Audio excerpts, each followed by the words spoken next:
Hello everyone, welcome to our channel the icon academy. The icon academy YouTube চ্যানেলে তোমাদের সকলকে স্বাগত। WBCS পরীক্ষার আর মাত্র কয়েকদিন বাকি। তো বিগত 10 বছর ধরে ইতিহাস থেকে যে প্রশ্নগুলো এসেছিল সেই প্রশ্নগুলো আজকে আমরা আলোচনা করব। তার মধ্যে মোস্ট ইম্পর্টেন্ট 100টি প্রশ্ন আজকে আমরা আলোচনা করব। লাস্ট মিনিটের সাজেশন হিসেবে তোমরা এই ক্লাসটি শেষ পর্যন্ত দেখার চেষ্টা করবে। আশা করছি তোমরা এখান থেকে প্রশ্ন হুবহু কমন পেয়ে যাবে। ঠিক আছে, একদম প্রথম প্রশ্ন রয়েছে, তোমরা অন স্ক্রিনে দেখতে পাচ্ছ যে প্রাচীন আর্যদের সময় গ্রামের প্রধানকে কি বলা হতো। সঠিক অ্যান্সার হবে অপশন এ অর্থাৎ গ্রামণী। 2 নম্বর প্রশ্ন রয়েছে বুদ্ধ চরিতের রচয়িতা কে। সঠিক অ্যান্সার হবে অপশন বি অর্থাৎ অশ্ব ঘোষ। প্রশ্নগুলো খুব দ্রুততার সঙ্গে আমরা করার চেষ্টা করব। তারপর দেখো 3 নম্বর প্রশ্ন রয়েছে উপনিষদের মূল বিষয়বস্তু কি। উপনিষদের মূল বিষয়বস্তু হচ্ছে দর্শন। 4 নম্বর প্রশ্ন রয়েছে কোন মহাপুরুষের জন্ম এবং মৃত্যু বৈশাখী পূর্ণিমার দিনে হয়েছে বলেই জানা গেছে। সঠিক অ্যান্সার হবে অপশন এ অর্থাৎ বুদ্ধদেব। 5 নম্বর প্রশ্ন রয়েছে ভারতের বাইরে প্রথম কোন দেশে বৌদ্ধ ধর্ম বিস্তৃত হয়েছিল।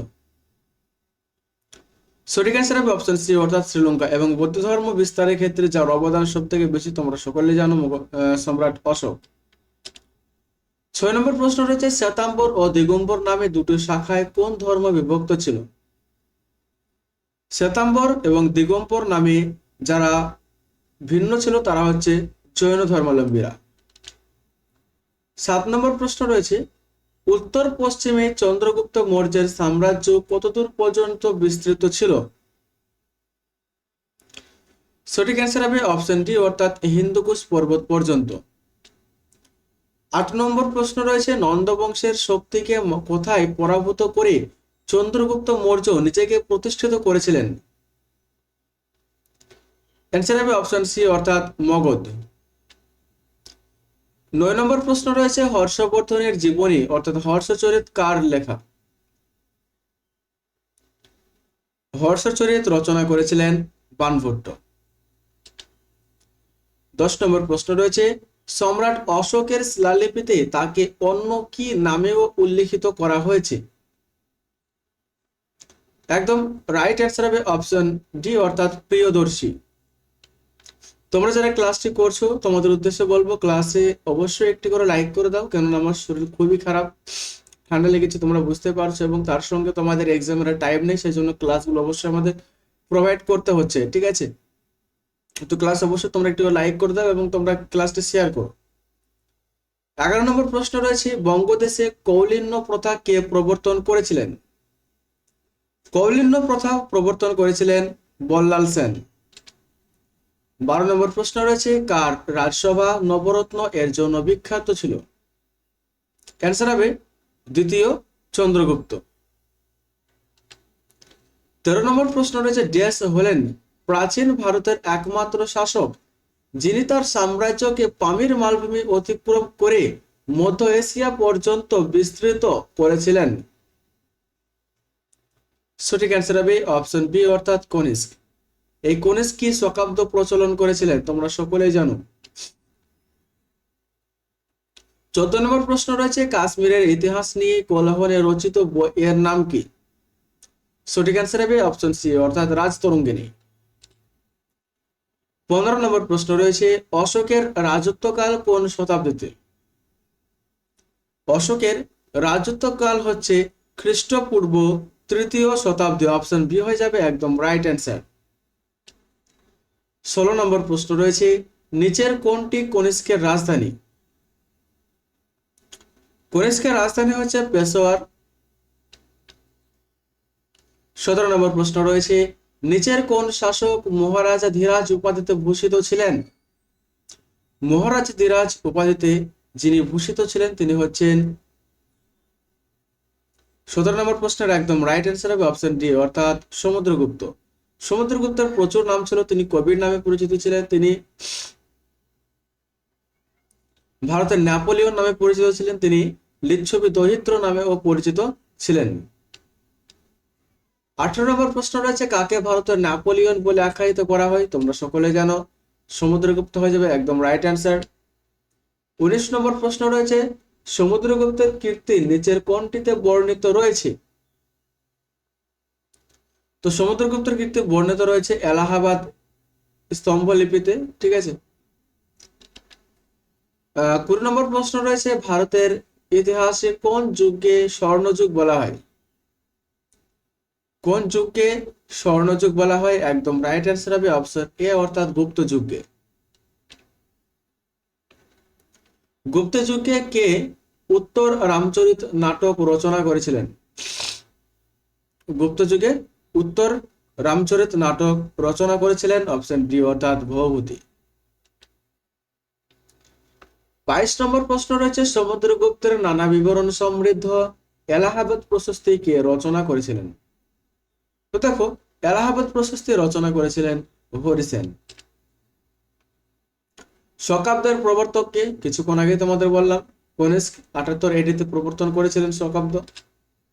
24 নম্বর প্রশ্ন রয়েছে, যে হর্ষবর্ধনের রাজত্বের সমসাময়িক বাংলার রাজা কে ছিলেন? সঠিক অ্যান্সার হবে শশাঙ্ক। 25 নম্বর প্রশ্ন রয়েছে, ভারতের প্রাচীন যুগের বিখ্যাত চিকিৎসক ধন্বন্তরী কোন রাজার রাজসভায় অলঙ্কৃত করেছিলেন? সঠিক উত্তর হবে অপশন এ, অর্থাৎ দ্বিতীয় চন্দ্রগুপ্ত। 26 নম্বর প্রশ্ন রয়েছে, কোন রাজার প্রধানমন্ত্রীর নাম কৌটিল্য? তোমরা সকলে জানো যে চন্দ্রগুপ্ত মৌর্য, যার প্রধানমন্ত্রীর নাম ছিল কৌটিল্য। কৌটিল্যর অন্য যে নামগুলো রয়েছে, যেমন চাণক্য, বিষ্ণুগুপ্ত, ভারতের ম্যাকিয়াভেলি এবং তার যে গ্রন্থ, ঠিক আছে, অর্থশাস্ত্র, খুব গুরুত্বপূর্ণ, তোমাদের পরীক্ষার জন্য অবশ্যই পরবর্তী প্রশ্নে আছে এগুলো। 27 নম্বর প্রশ্ন রয়েছে, কোন গ্রিক রাজদূত চন্দ্রগুপ্ত মৌর্যের রাজসভায় যোগ দিয়ে ভারত সম্পর্কে বিবরণ লিখেছিলেন? সঠিক অ্যান্সার হবে অপশন ডি, অর্থাৎ ম্যাগাস্থানিস। ম্যাগাস্থানিস গ্রন্থটি লিখেছিলেন, যার নাম হচ্ছে ইন্ডিকা।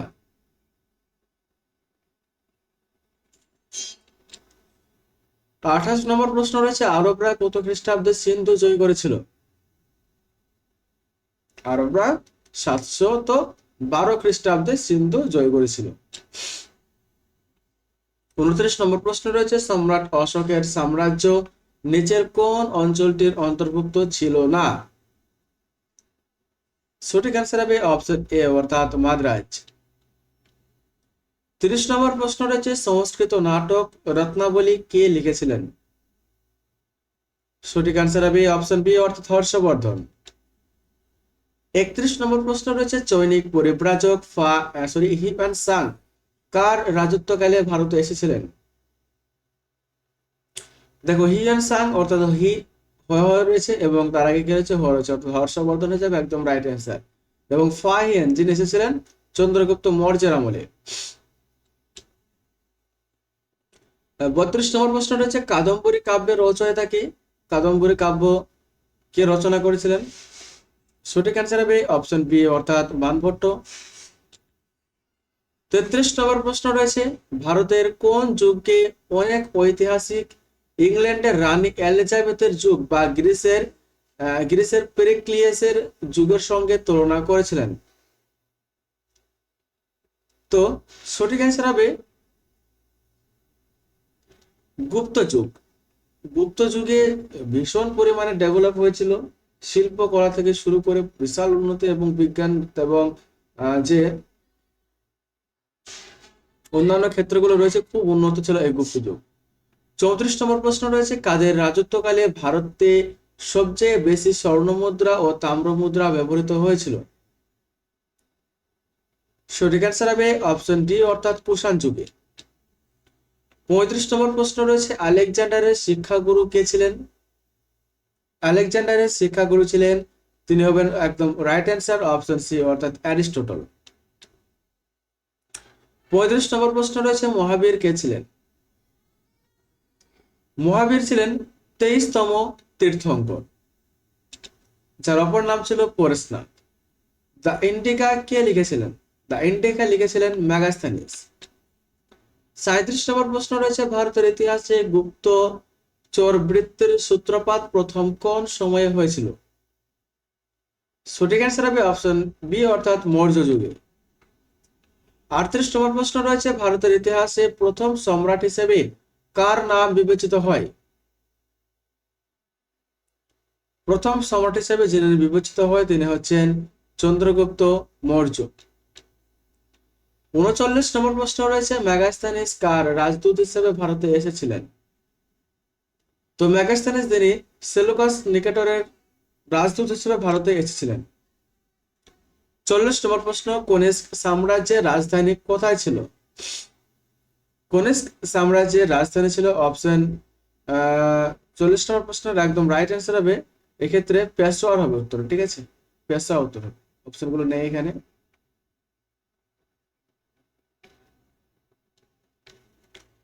41 নম্বর প্রশ্ন রয়েছে, সম্রাট অশোকের অনুশাসন কোন লিপিতে খোদিত করা হয়েছিল? সম্রাট অশোকের শিলালিপিগুলো প্রধানত ব্রাহ্মী লিপিতে লিপিবদ্ধ করা হয়েছিল। 42 নম্বর প্রশ্ন রয়েছে, যে হুনেরা গুপ্ত সাম্রাজ্য আক্রমণ করেছিল তারা কোথা থেকে ভারতে এসেছিল? সঠিক অ্যান্সার হবে অপশন সি অর্থাৎ তারা প্রধানত এসেছিল পশ্চিম এশিয়া থেকে। ঠিক আছে। 43 নম্বর প্রশ্ন রয়েছে, পঞ্চতন্ত্র কে রচনা করেছিলেন? পঞ্চতন্ত্র রচনা করেছিলেন বিষ্ণু শর্মা। 44 নম্বর প্রশ্ন, বিশ্বের 100 সর্বোত্তম কোন রচনাটি? সরি, প্রশ্নটা কেন ভুল রয়েছে। 45 নম্বর প্রশ্ন, বৃহৎ সংহিতা কার রচনা?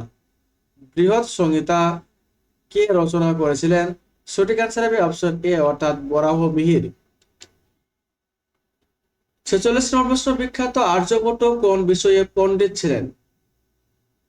আর্যভট্ট কোন বিষয়ে পণ্ডিত ছিলেন? সঠিক অ্যান্সার হবে অপশন সি অর্থাৎ জ্যোতির্বিদ্যায়। 47 নম্বর প্রশ্ন, গীত গোবিন্দ কে রচনা করেছিলেন?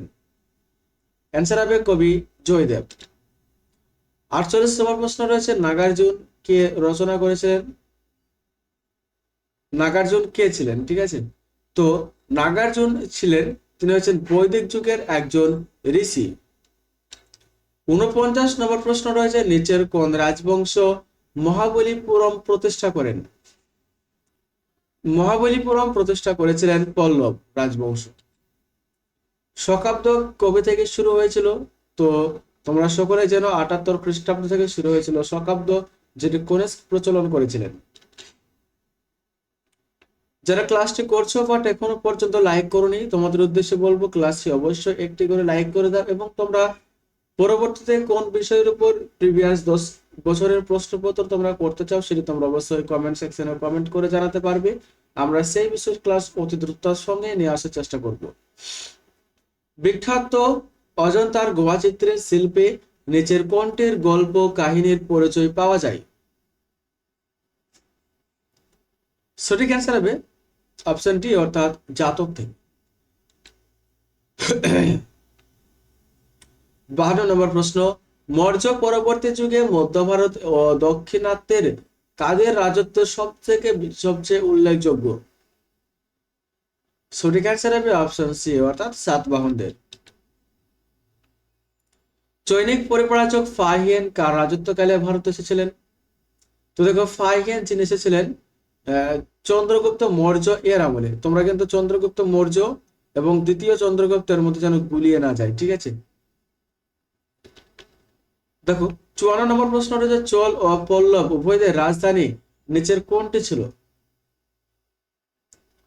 চোল ও পল্লব উভয়ের রাজধানী নিচের কোনটি ছিল? ঠিক আছে, তো সঠিক অ্যান্সার হবে অপশন এ অর্থাৎ কাঞ্চীপুরম। সম্রাট অশোক কার পুত্র ছিলেন? সম্রাট অশোক যিনি ছিলেন বিন্দুসার এর পুত্র। 56 নম্বর প্রশ্ন, সম্রাট অশোকের শাসন ব্যবস্থা রাজুক শ্রেণীর নিচের কোন বিভাগের দায়িত্ব পালন করতেন? সঠিক অ্যান্সার হবে অপশন ডি অর্থাৎ বিচার ব্যবস্থা। 57 নম্বর প্রশ্ন রয়েছে, নিচের ধর্ম সংস্কারকদের মধ্যে কে সপ্তম শতকে বৈদিক ধর্ম গ্রহণ করেছিলেন? সঠিক অ্যান্সার হবে অপশন এ অর্থাৎ কুমারিল ভট্ট। পাল বংশের প্রতিষ্ঠাতাকে তোমরা সকলে জানো, গোপাল, এবং গোপাল হচ্ছে বাংলার প্রথম নির্বাচিত রাজা। 59 নম্বর প্রশ্ন রয়েছে, পাল যুগে রচিত রামচরিতের রচয়িতাকে? দেখো, রামচরিত মানস যেটি রচনা করেছিলেন সন্ধ্যাকর নন্দী। 60 নম্বর প্রশ্ন রয়েছে, কে 11 শতকে ভক্তিবাদ প্রচারে বিশেষ ভূমিকা গ্রহণ করেন? সঠিক অ্যান্সার হবে অপশন বি অর্থাৎ রামানুজ। দানসাগর গ্রন্থটি ধর্মগ্রন্থের রচয়িতাকে?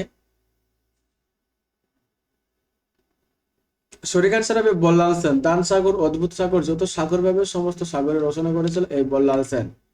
62 নম্বর প্রশ্ন রয়েছে, ভারতীয় ইতিহাসে কোন যুগকে সংস্কৃত সাহিত্যের পক্ষে সুবর্ণ যুগ বলে বা স্বর্ণযুগ বলে আখ্যায়িত করা হয়েছে? সঠিক অ্যান্সার হবে অপশন বি অর্থাৎ গুপ্ত যুগকে। সেন বংশের সর্বশ্রেষ্ঠ নরপতি কাকে বলা হয়? সেন বংশের সর্বশ্রেষ্ঠ নরপতি বলা হয় থাকে বল্লাল সেনকে। পাল বংশের শ্রেষ্ঠ রাজা কে? পাল বংশের শ্রেষ্ঠ রাজা হচ্ছে ধর্মপাল। কোন রাজবংশের বিখ্যাত রাজার নাম জয়পাল? অ্যান্সার হবে অপশন ডি অর্থাৎ শাহী বংশ। কার রাজত্বকালে কৈবর্ত বিদ্রোহ হয়েছিল? তো কৈবর্ত বিদ্রোহ হয়েছিল দ্বিতীয় মহিপাল এর আমলে। বঙ্গদেশে কোন রাজার মৃত্যুর পরে দীর্ঘদিন ধরে অরাজকতার রাজত্ব চলতে থাকে ইতিহাসে, যা মাৎসেন্নে বলে আখ্যায়িত? তোমরা সঠিক অ্যান্সার সকলে জানো শশাঙ্ক। শশাঙ্কের রাজধানীর নামটা খুবই গুরুত্বপূর্ণ, কর্ণ সুবর্ণ। 68 নম্বর প্রশ্ন রয়েছে, পাল যুগে কোন দুই খ্যাতনামা শিল্পী ভাস্কর্য ও চিত্রকলায় বিস্ময়কর নৈপুণ্য দেখিয়েছিলেন? অ্যান্সার হবে অপশন সি অর্থাৎ ধীমান ও বৃতপাল। তারপরে এসে বাহমনি বংশের প্রতিষ্ঠাতা কে? বাহমনি বংশের প্রতিষ্ঠাতা হচ্ছেন আলাউদ্দিন বাহমনি শাহ। কাকে দাক্ষিণাত্যের আকবর বলা হয়ে থাকে? দাক্ষিণাত্যের আকবর বলা হয়ে থাকে ফিরোজ শাহকে। নিচের কোন জন দাস বংশের একজন বিখ্যাত শাসক ছিলেন? তো দাস বংশের বিখ্যাত শাসক যিনি হচ্ছেন ইলতুৎমিশ। ঐতিহাসিকেরা দিল্লির কোন সুলতানকে বৈপরীত্যের মিশ্রণ বলে আখ্যায়িত দিয়েছিলেন? সঠিক অ্যান্সার হবে অপশন বি অর্থাৎ মোহাম্মদ বিন তুগলক। পশ্চিম ভারতের চালুক্য বংশের পরবর্তী রাজবংশ নিচের কোনটি? রাষ্ট্রকূট বংশ। কোন সুলতান নিজেকে প্রশ্নটা কেন ভুল রয়েছে? কার রাজত্বকালে গিয়াসউদ্দিন বলবন দিল্লির সুলতানের সাম্রাজ্যের সব থেকে বেশি বিস্তার লাভ করেছিলেন? অ্যান্সার হবে অপশন বি অর্থাৎ ইলতুৎমিশ। রৌপ্য মুদ্রার প্রবর্তনে পরিবর্তে তামার নোট দিল্লির কোন সুলতান চালু করেছিলেন? তোমরা সকলে জানো মোহাম্মদ বিন তুগলক। ইতিহাসের সময় অনুসারে ভারতের নিচের রাজবংশগুলোর আবির্ভাবের সঠিক সময় পরিক্রম কোনটি? সঠিক অ্যান্সার হবে প্রথমে দাস বংশ, তারপর খলজি বংশ, তারপর তুগলক বংশ, তারপর লোধি বংশ, তারপর মোগল বংশ। 78 নম্বর প্রশ্ন রয়েছে, দুরানি বংশের প্রতিষ্ঠাতা কে? অ্যান্সার হবে আহমদ শাহ আবুদ আলী। ইলতুৎমিশের পর দাস বংশের সিংহাসনে কে বসেছিলেন? ইলতুৎমিশের পরে বসেছিলেন রুকউদ্দিন ফিরোজ শাহ, কিন্তু তার কিছুদিন পরে সুলতান রাজিয়াকে বসানো হয়েছিল দিল্লির সিংহাসনে। 80 নম্বর প্রশ্ন রয়েছে, নিচের কোন সুলতানকে সেই সময়কার লেখকরা তার অপরিসীম দানশীলতার জন্য এক বিশেষ আখ্যা দিয়েছিলেন লাকবক্স বা গিভার অফ লাক্স নামে কে পরিচিত?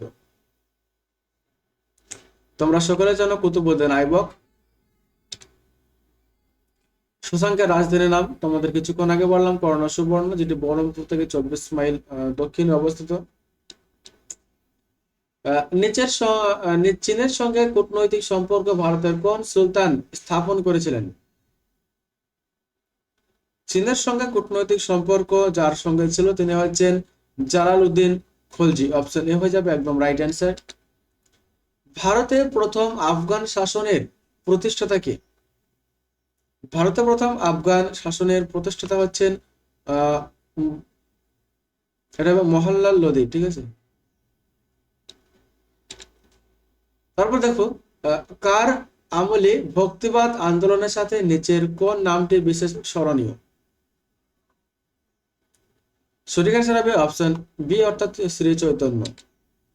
নিচের কে একজন অন্ধকবি বা কৃষ্ণ পূজারী এবং ক্রিয় মাহাত্ম বিশেষভাবে প্রচার করেছিলেন? অ্যান্সার হবে সুরদাস। শ্রী চৈতন্যদেবের বিখ্যাত জীবনী গ্রন্থ চৈতন্য চরিতামৃত গ্রন্থের রচয়িতা কে? অ্যান্সার হবে অপশন সি অর্থাৎ কৃষ্ণদাস কবিরাজ। কবির কার শিষ্য ছিলেন? দেখো, কবির যিনি রামানন্দ এর শিষ্য ছিলেন। কোন মানুষের অপর কোনো মানুষের সম্প্রদায় বা জাত জানার প্রয়োজন নেই, এই বাণীটি কার? সঠিক অ্যান্সার হবে রামানন্দ। নিচের কোন শহরে স্বামী বিবেকানন্দ জন্মগ্রহণ করেছিলেন? অ্যান্সার হবে কলকাতা। কে বলেছিলেন রাম আর রহিম একই ভগবানের দুটো ভিন্ন না? সঠিক অ্যান্সার হবে কবির। কাঞ্চি নিচের কোন রাজ্যের রাজধানী ছিল? অ্যান্সার হবে অপশন বি অর্থাৎ পল্লব। শুঙ্গ বংশের প্রতিষ্ঠাতা কে? অ্যান্সার হবে পুষ্যমিত্র শুঙ্গ। কার রাজত্বকালে চোল সাম্রাজ্য সর্বোচ্চ শিখরে পৌঁছেছিল? প্রথম রাজেন্দ্র চোল। নিচের কোন অঞ্চলে সাতবাহন রাজ বলে পরিচিত? অ্যান্সার হবে অপশন সি অর্থাৎ অন্ধ্র অঞ্চল। নিচের কোন রাজশক্তি নৌবলে শ্রেষ্ঠ ছিল? অ্যান্সার হবে